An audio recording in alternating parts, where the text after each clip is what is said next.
आज का पहला पाठ नबी एजेकियल का ग्रंथ अध्याय 2 पद संख्या 8 से 3-4। उसने मुझे यह पुस्तक खिलाई और उसका स्वाद मधु जैसा मीठा था। प्रभु यह कहता है, हे मनुष्य के पुत्र, मैं जो कहने जा रहा हूँ उसे सुनो। इस विद्रोही प्रजा की तरह विद्रोह मत करो।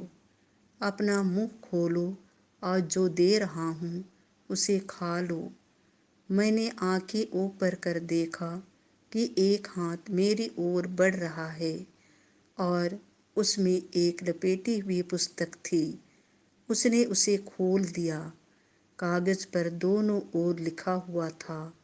उस पर विलाप, मातम और शोक के गीत अंकित थे। उसने मुझसे कहा, मनुष्य के पुत्र, जो अपने सामने है उसे खा लो। यह पुस्तक खा जाओ और तब इस्राएल की प्रजा को संबोधित करो। मैंने अपना मुंह खोला और उसने मुझे यह पुस्तक खिलाई। उसने मुझसे कहा, मनुष्य के पुत्र, मैं जो पुस्तक दे रहा हूँ उसे खाओ और उससे अपना पेट भर लो। मैंने उसे खा लिया। मेरे मुंह में उसका स्वाद मधु जैसा मीठा था। उसने मुझसे कहा, मनुष्य के पुत्र, इस्राएल की प्रजा के पास जाकर उसे मेरे शब्द सुनाओ।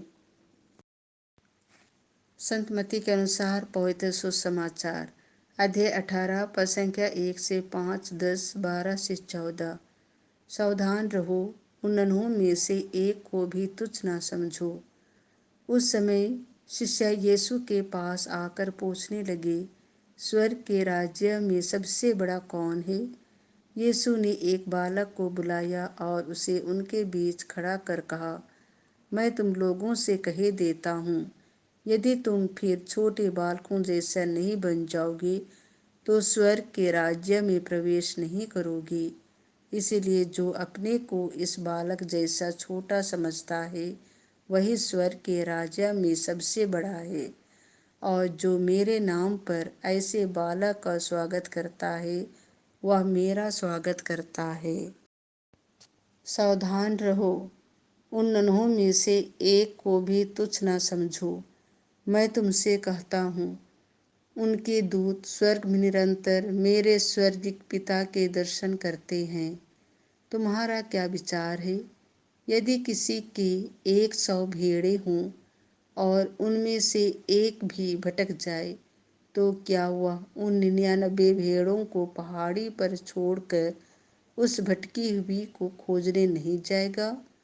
और यदि वह उसे पाए तो विश्वास करो कि उसे उन 99 की अपेक्षा जो भटकी नहीं थी उस भेड़ के कारण अधिक आनंद होगा। उसी तरह मेरा स्वर्गिक पिता नहीं चाहता कि उन नन्हों में से एक भी खो जाए।